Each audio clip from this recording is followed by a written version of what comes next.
চমৎকার ভাবে লুটে দিলেন। শটটিও চমৎকার ছিল, গোলকিপার চমৎকার ভাবে প্রতিহত করলেন।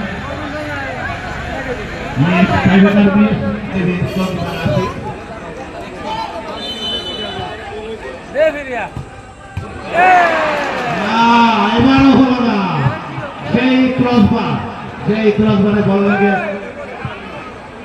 বল ফিরে গেল 0-0।